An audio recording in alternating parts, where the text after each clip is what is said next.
Welcome to Vipin Sharma Physics channel. Well, dear students, there is one very important concept, that is the concept of Gauss theorem. To understand Gauss theorem,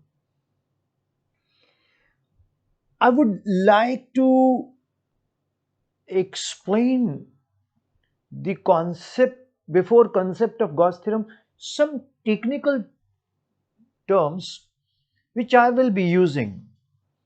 Gauss theorem को समझने से पहले कुछ technical चीजें हैं जो मैं आपको क्लियर करना चाहूंगा।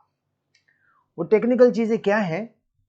सबसे पहले तो गॉस थ्योरम में हम लोग सॉलिड एंगल की बात करते हैं।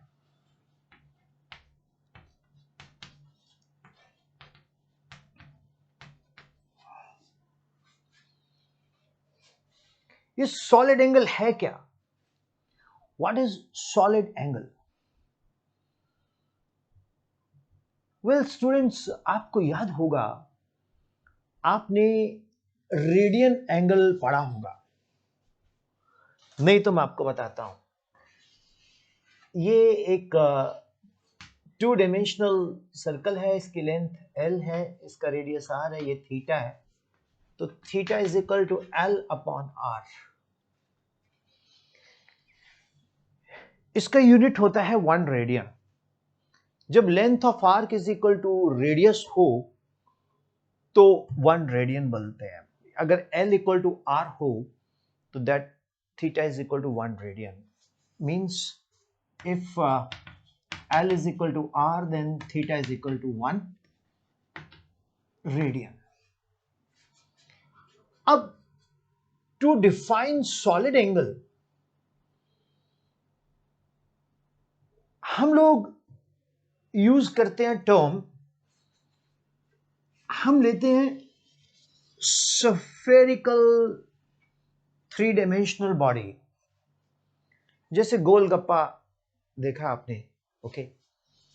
तो उसमें हम लोग गोलगप्पे का एक यहां से एक पोर्शन कट कर लेते हैं। मान लीजिए एक अज्यूम करते हैं गोलगप्पा है, वो कुछ हद तक इस तरह का, मान लीजिए उसके ऊपर वो होल करने के लिए इतना सा कट मार लेते हैं। तो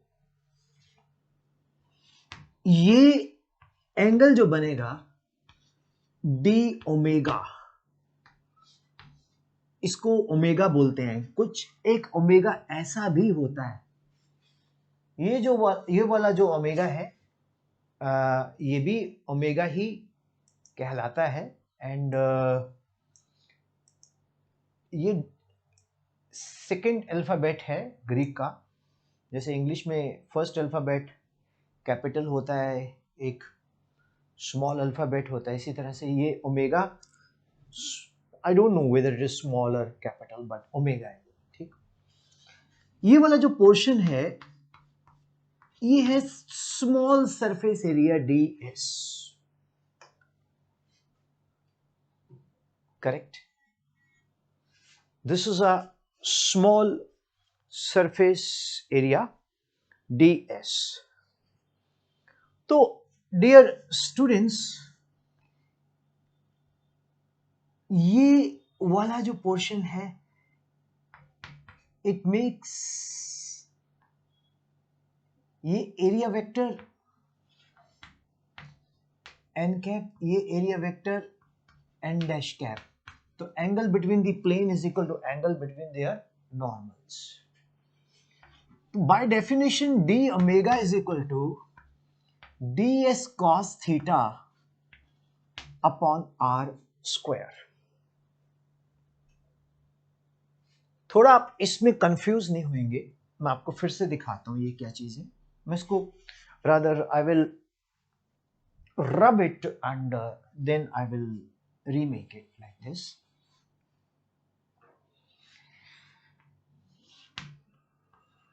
This is n cap और ये जो कट है एक इमेजिनरी एरिया।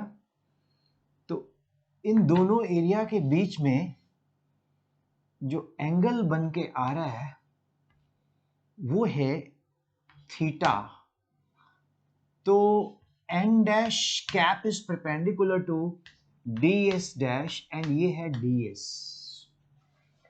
तो d omega is ds cos theta upon r square.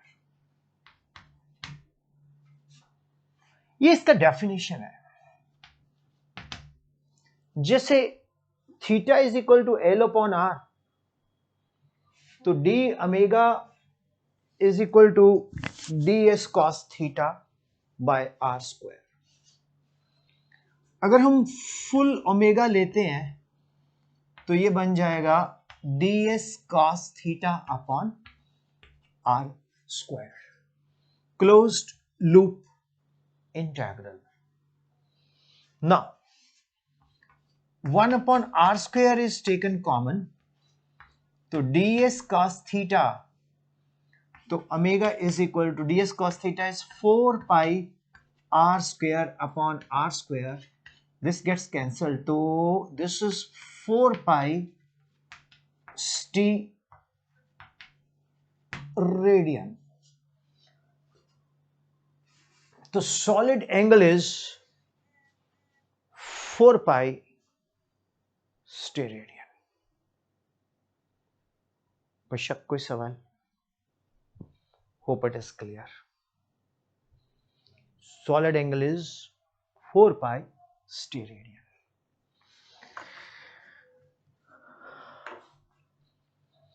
ये फिजिक्स नहीं है, ये मैथ्स है। फिजिक्स को अंडरस्टैंड करने के लिए मैथमेटिक्स का सॉलिड होना बहुत जरूरी है, और मैथमेटिक्स को सॉलिड करने के लिए पेशेंस का होना बड़ा जरूरी है। तो शॉर्टकट की दुनिया में हम क्विकली भागते हैं कि यार ये ऐसे ऐसे ऐसे ऐसे, नहीं, हमने क्विकली नहीं भागना, पेशेंस से सीखेंगे हम। अब मैं आपको, ये आपने नोट कर लिया, वीडियो आपके पास है तो आप इसको नोट कर सकते हो। जब भी मैं integral ds cos theta upon r square लिखूंगा तो इसका मतलब है 4 पाई st रेडियन। अब मैं एक स्टेप लेता हूं फिजिक्स की तरफ।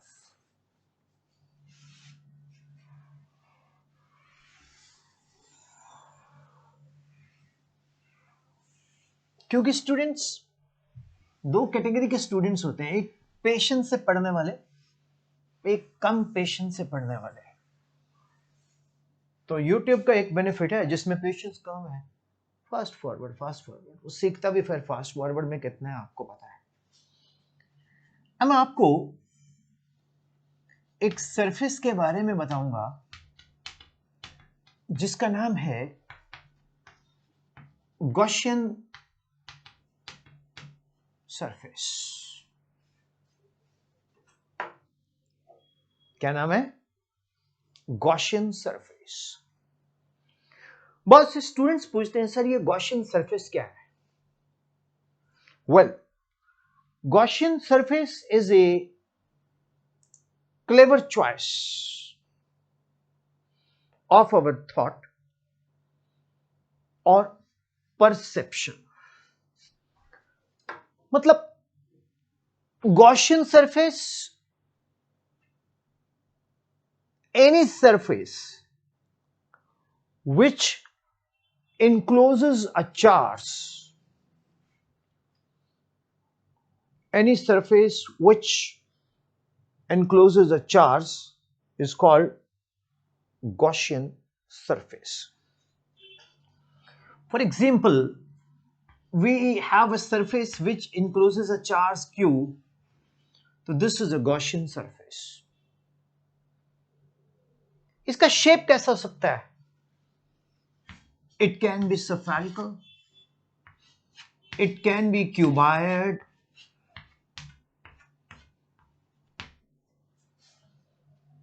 it can be sorry, it looks like cube, I will not say cuboid, it's cube. It can be cuboid। तो इसका कुछ भी शेप हो सकता है, बस इसके अंदर चार्ज होना बहुत जरूरी है। Any surface which encloses a charge is called Gaussian surface. कोई भी ऐसा सरफेस जिसमें चार्ज को हम इनक्लोज कर सकते हैं उसको हम लोग क्या बोलेंगे? Gaussian surface. Hope it is clear. अब स्टूडेंट्स एक बात इंटरेस्टिंग चीज बताने जा रहा हूं। ये गॉसियन सरफेस कैसा भी बना सकते हो। मतलब अगर हमारे पास एक लीनियर डिस्ट्रीब्यूशन ऑफ चार्ज है,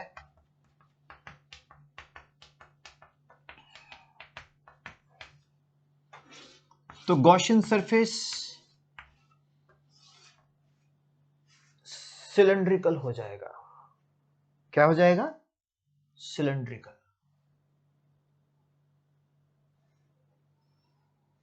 करेक्ट। कोई बहुत बड़ी रॉकेट साइंस तो मैंने बताई नहीं है। कोई भी सरफेस जो चार्ज को एनक्लोज करे उसको हम बोलते हैं गॉसियन सरफेस। और जो गॉसियन सरफेस है वो कैसा भी हो सकता है। क्यूबॉइड हो सकता है, क्यूब हो सकता है, स्फेरिकल हो सकता है, सिलेंड्रिकल हो सकता है, कैसा भी हो सकता है गॉसियन सरफेस। बट होता है क्या? जो इनक्लोज करे किसको? चार्ज को। That is called Gaussian surface. अब स्टूडेंट्स सबसे पहले हमने सॉलिड एंगल सीखा, d omega equal to d S cos theta upon are square, और omega is equal to 4 pi steradian. वो डेफिनेशन है, d omega D S cos theta by are square 4 pi steradian. फिर उसके बाद हमने सीखा क्या? उसके बाद हमने सीखा कि गॉसियन सरफेस क्या है? Any close surface which encloses a charge is called Gaussian surface. Correct. मतलब जो चार्ज को एनक्लोज करे उसको क्या बोलते हैं? Gaussian surface. करेक्ट। अब ये सारा करने के बाद अब हम आगे चलते हैं एक और कॉन्सेप्ट पे। उस कॉन्सेप्ट को अब इन सबको मिला के एक कॉन्सेप्ट बनेगा जिसका नाम है Gauss theorem. Ready? D omega D S cos theta by are square याद रखना है। Gaussian surface, any surface which encloses a charge in itself is called Gaussian surface. It can be of any shape, it can be sphere, it can be cube, it can be cuboidal and so on. अब हम आपको लेके चलते हैं एक concept में जिसका नाम है गॉस थ्योरम। गॉस थ्योरम क्या कहता है? अब एक और पॉइंट आएगा। गॉस थ्योरम को एक्सप्लेन करने से पहले मुझे इलेक्ट्रिक फ्लक्स के बारे में बताना पड़ेगा। देखो, पहले D omega D S cos theta upon are square, ठीक है, ओके डन। फिर हमने किया what is Gaussian surface, done. अब हम करने जा रहे हैं इलेक्ट्रिक फ्लक्स। इलेक्ट्रिक फ्लक्स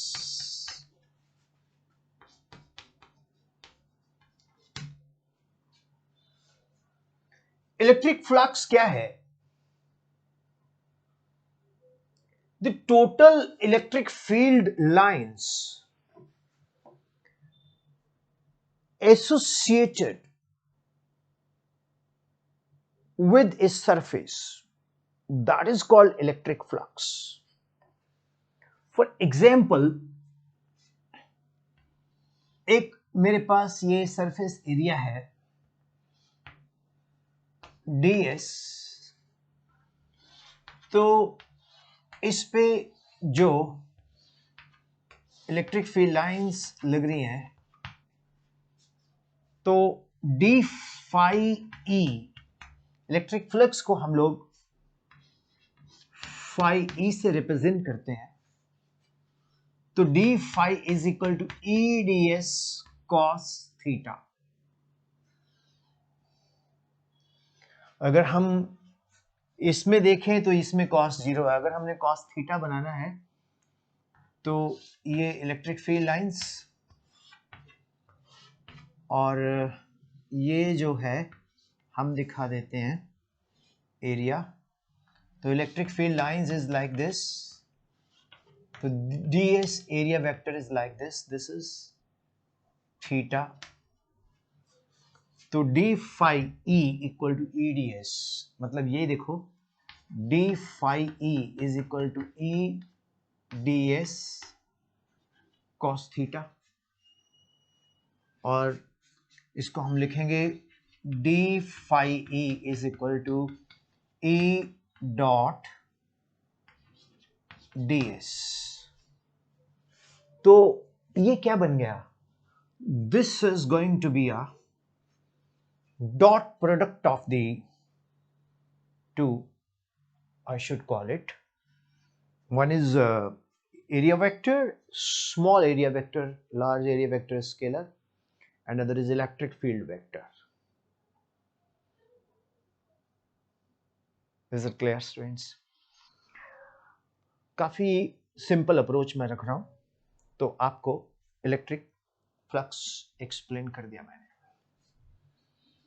अब मैं आगे निकलता हूं गॉस थ्योरम में, राइट। अब देखो गॉस थ्योरम कितना शॉर्ट समझ आएगा आपको। Gauss theorem states that electric flux is equal to Q upon epsilon naught. Electric flux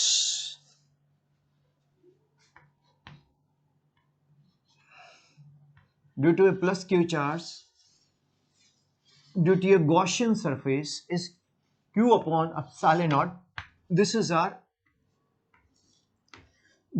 ds, this is ds, this is ds dash, this is n, this is n cap, this is n cap dash, this angle is theta. You know, the angle between the two plane is theta, therefore angle between their normal is also theta. एक बड़ी famous property है, angle between the plane is equal to angle between their normals. तो now d phi e is equal to e dot ds। अब मैं prove करने जा रहा हूं गॉस थ्योरम को। d phi is equal to e dot ds,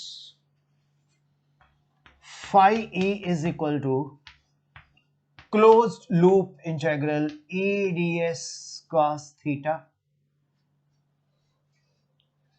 Now phi e is taken out, e is taken out, integral closed loop ds cos theta. Phi e is equal to, this is ds cos theta is 4 pi r square. अब आपको students मालूम है जो electric field intensity है due to a charge at a distance r is equal to q upon 4 pi epsilon naught r square। मैं थोड़ा frame में लिख देता हूं, है थोड़ा परे चला गया ये।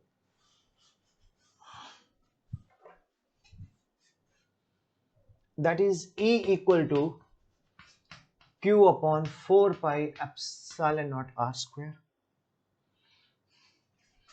Now what is phi e? That is E instead what we will write? Q upon 4 pi epsilon naught r square. Here is 4 pi r square. This gets cancelled. Phi E is equal to Q upon epsilon naught.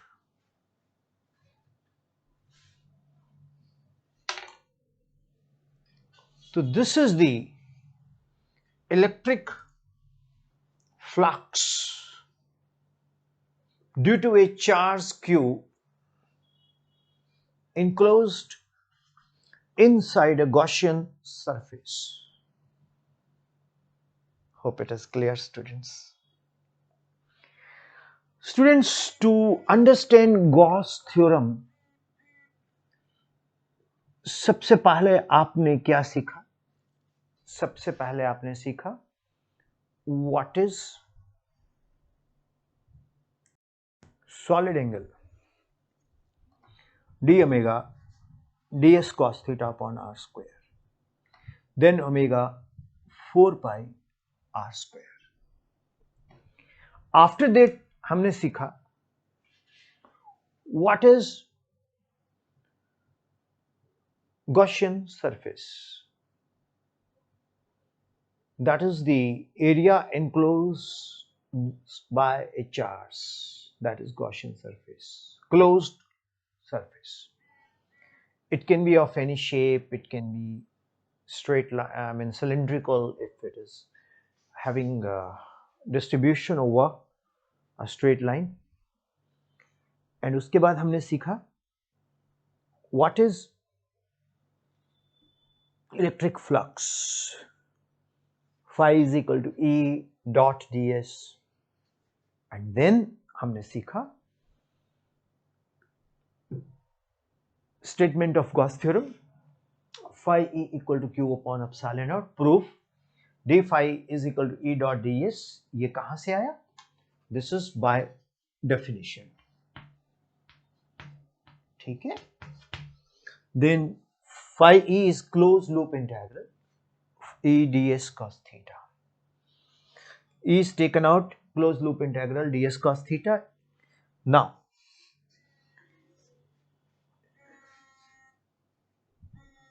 correct. So students,